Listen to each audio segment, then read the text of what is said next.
From the Rhodes Centre for International Finance and Economics at Brown University, this is the Rhodes Centre podcast. I'm the director of the Rhodes Centre and your host, Mark Blythe.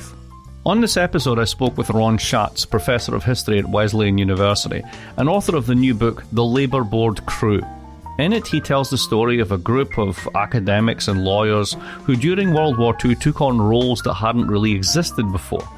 They were hired as mediators, recruited by the government to help end strikes at a time when the US government felt the country couldn't afford to have factories sitting empty. These folks, very young folks in fact, weren't union organisers. They weren't even necessarily union sympathisers. But they were very good at this new kind of job, and the techniques that they pioneered changed not only labour relations in the United States, but how conflicts were resolved in settings ranging from higher education in the 60s to international relations in the 70s and 80s. What I love about Ron's book is that this is not a story about mass movements and big struggles. It's not about institutions. It's about a set of individuals in a particular historical moment that became incredibly important for structuring the American post-war economy and society. It's a really fascinating book, totally worth the read, and we had a great conversation about it. We started by looking at the moment in history when this new Labour Board crew emerges, in the aftermath of Pearl Harbor. Here's Ron. Well, it's a great time for workers. So they have a lot of leverage, it would seem, during the war, and they'd have a lot of power. Workers can have a job anytime they want and quit anytime they want. And so they did conduct a lot of strikes. However, these were short strikes. They were often less than a day long because the AFL and the CIO, which are two different organizations at the time, both made commitments to the U.S. government that they would not permit or approve any strikes. Nonetheless, workers did go on strike. With two major exceptions, the union leaders did not approve strikes.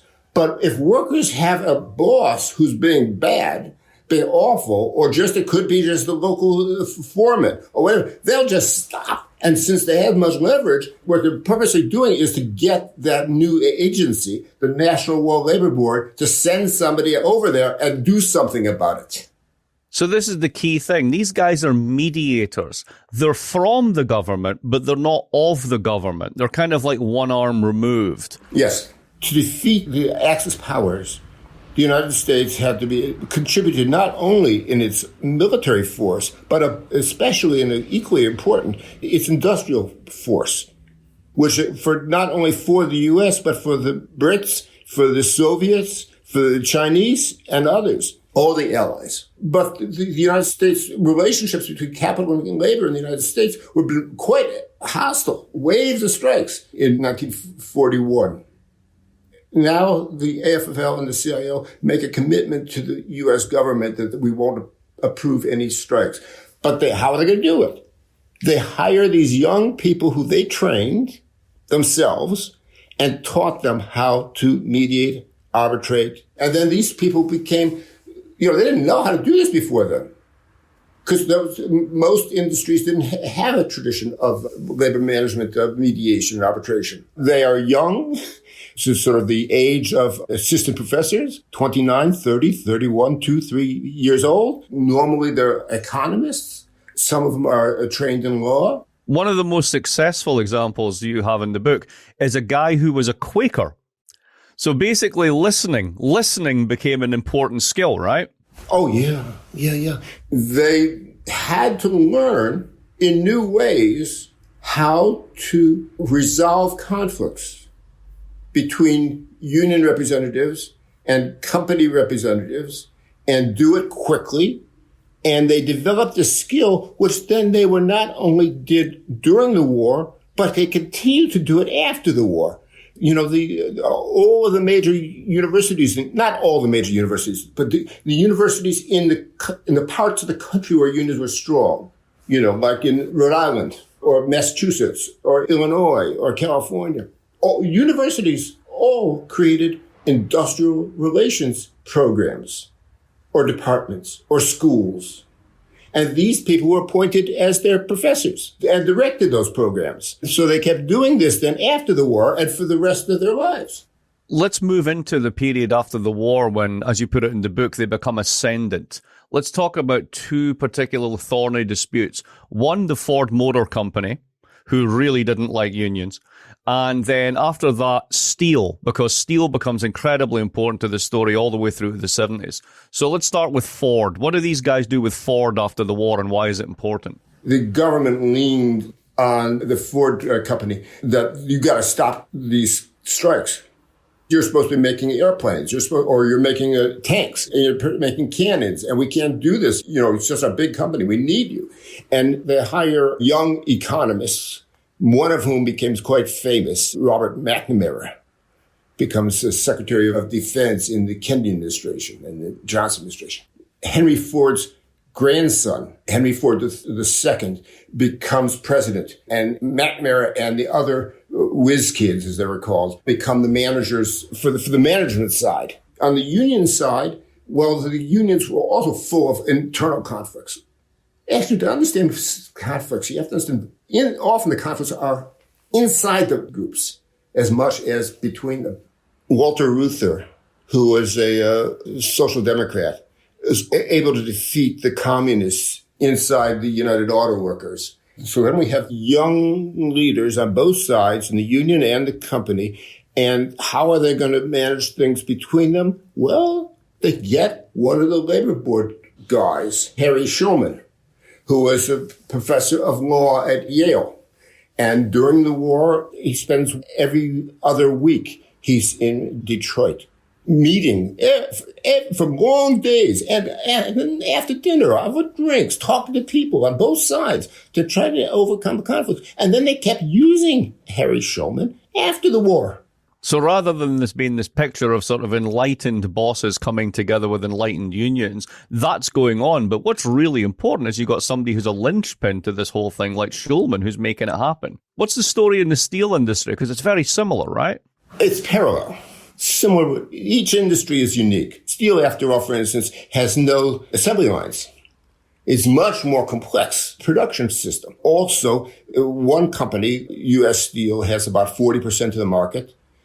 About 10 others, nicknamed Little Steel, had about 40% together collectively. And then there are many smaller ones. But they take leadership from U.S. Steel. And during the war, both the unions and the management, they're guaranteed profits.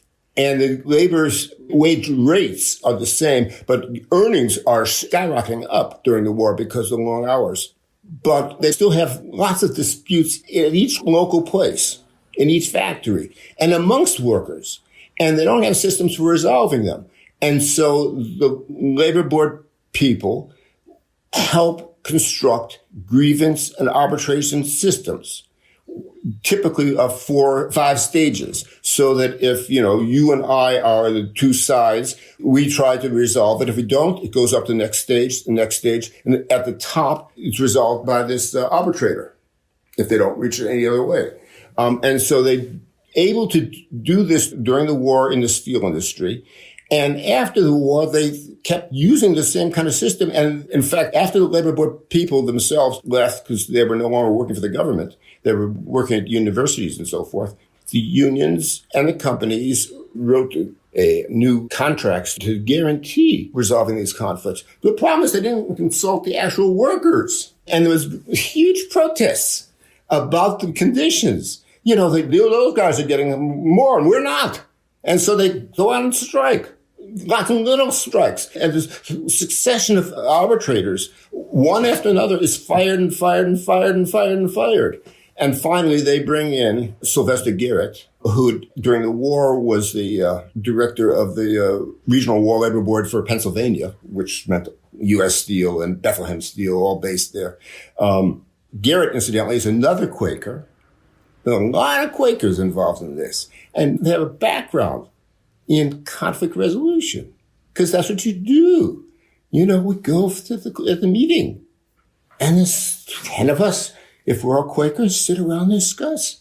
I don't know about that. That's what I think. And the next one, and they resolve, and they use that technique. So Garrett is able to resolve things, bring to a common peace that seems by the late 1950s, but underneath, profits were declining in the steel industry. And the agreements seemed to benefit the unions. And so the U.S. Steel and the other steel companies forced the unions to go on strike. And it was the biggest strike in American labor history up to that time. Ostensibly, the unions won. They forced the company to back down.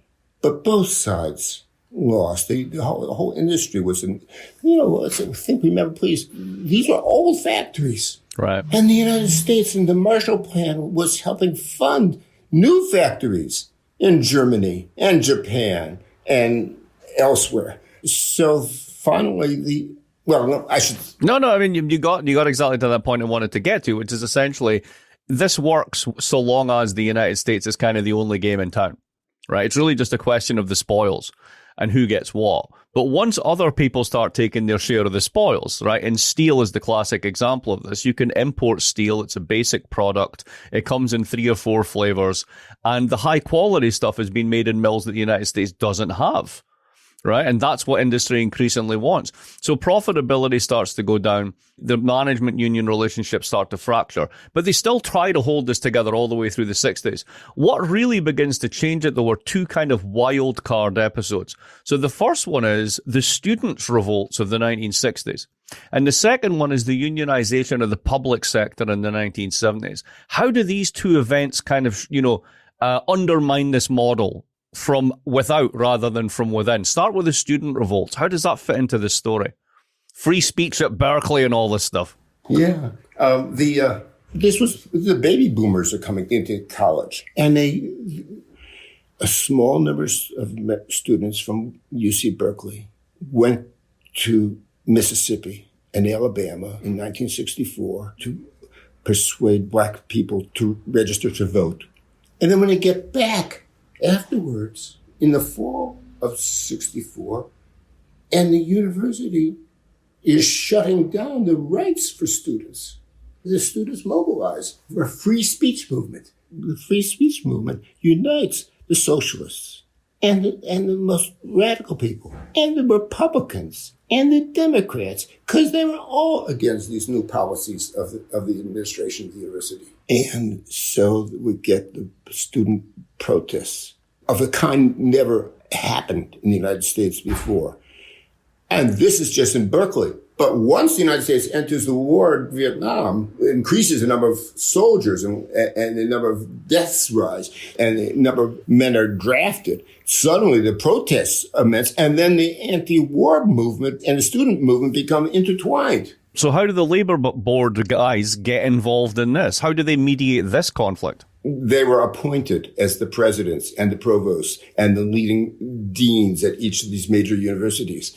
And they used the same system of conflict resolution that they built in industry in the 1940s and 50s. They created similar parallel systems in the major universities, including, I would imagine, we hear from Brown. They created parallel systems so that students had representation on faculty committees, had representation on the board of trustees, and several of them, most notably Robin Fleming at University of Michigan, are particularly skilled at resolving these kind of conflicts. And Fleming is interesting because Michigan is also where SDS was founded. And he had influence building these kind of conflict resolution systems at universities throughout the country. What they first did in industry, they now did in higher education. But jumping to the other question you ask, by the 70s, the economy was becoming very difficult. There was high inflation and stagnation. So a new word is created, stagflation. Stagnation and inflation. They shouldn't happen. That can't happen, according to Keynes. But it does. And they're not able to come up with a system to resolve that one. But they're asked to do that in exactly that moment, aren't they? And this is where it begins to break apart, even within this network. And it's the dispute over unionizing the public sector, in New York in particular. What's different about that? These guys have been very pro-union their whole lives. But then it comes to basically Mayor Lindsay in the 70s and the budget crisis in New York, and they begin to say, hold on a minute, wait a minute, what's going on here? What's the difference with the public sector? There, the labor board people acquire comparable positions in New York City and in other major highly unionized cities. But New York is foremost. How they used to bring together representatives of unions and companies to reach compromises. And who pays for it? Well, those who make profits out of it. But this case, it's the taxpayers.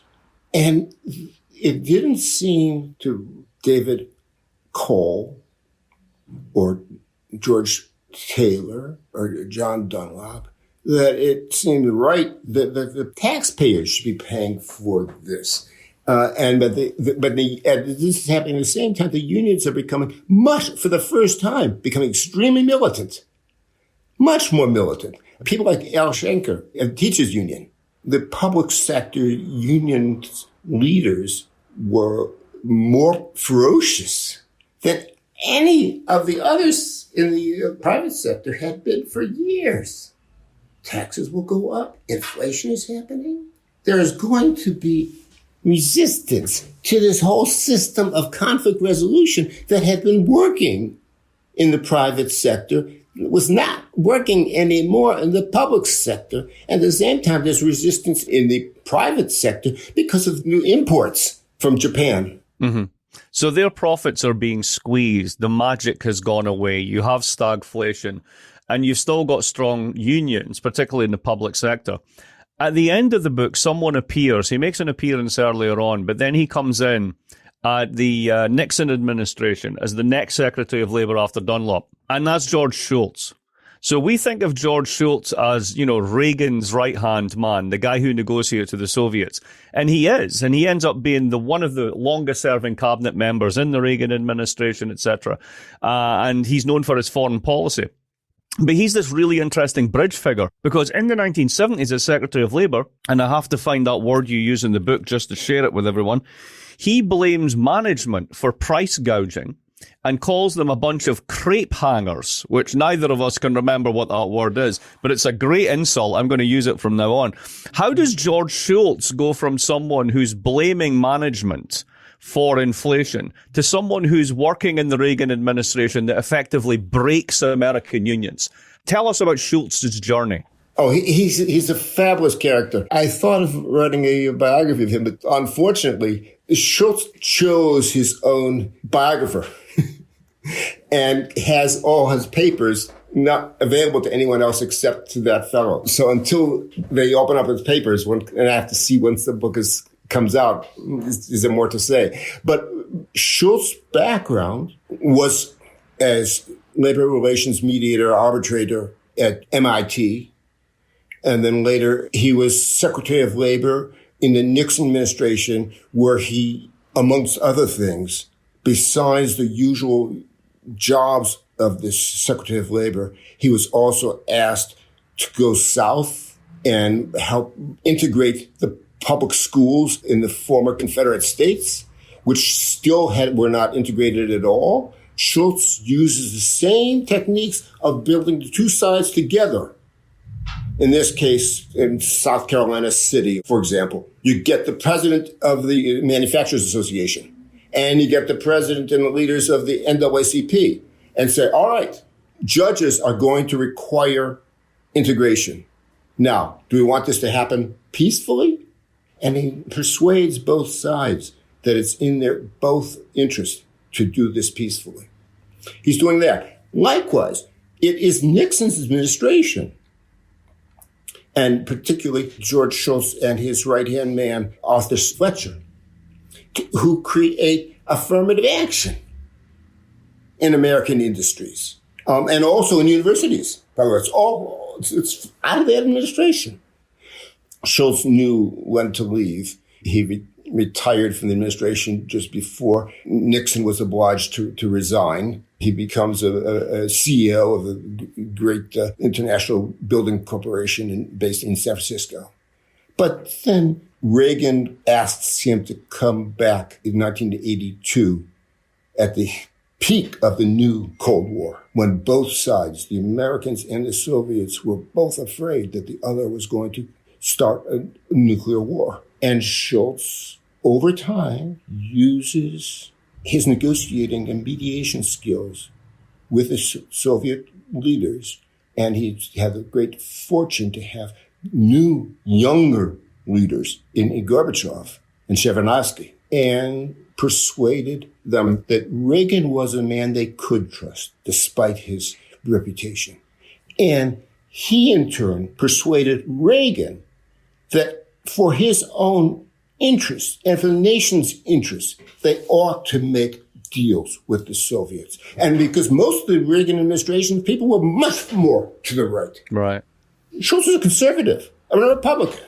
But he'd had experience resolving conflicts with negotiations with the Soviet Union. When he was the Secretary of Treasury in the Nixon administration, he knew that you could make deals with the Soviets. And they would stick to a deal which they considered worthwhile for them. And that leads us to what seemed to be the end of the Cold War. No. You and I might look at Putin and say, wait a second, did it end? But that's another question. Right. That's another story. But it's a fantastic coda, and I just want to end on this part because it seems that maybe we live in a world now where we could use a lot more mediation. You know, one of the things that I take away from the book is precisely this notion that if these individuals with this particular skill set were so important in doing these things which we attribute to institutions and rules and all this sort of stuff, it's really about those individual skills. Is part of the reason we're so polarized and so angry just now because we just don't have those types of skills available to us anymore? You think that's part of what's going on?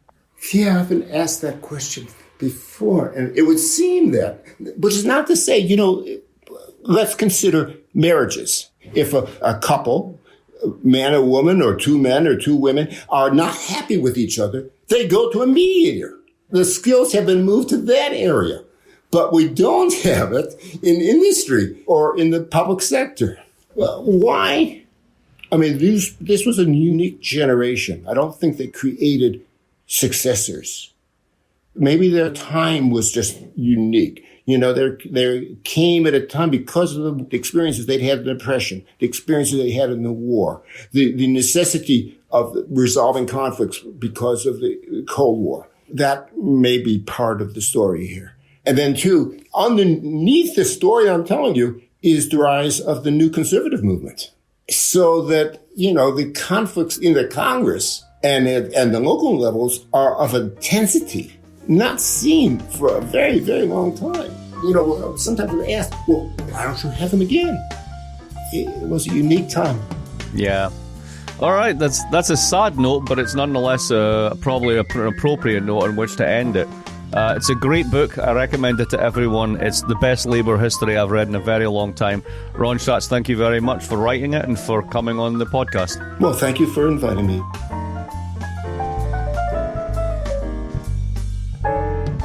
This episode was produced by Dan Richards and Kate Dario. I'm Mark Blythe. You can listen to more conversations like this by subscribing to the Rhodes Centre podcast, wherever you listen to podcasts. We'll be back soon with another episode of the Rhodes Centre podcast. Thanks.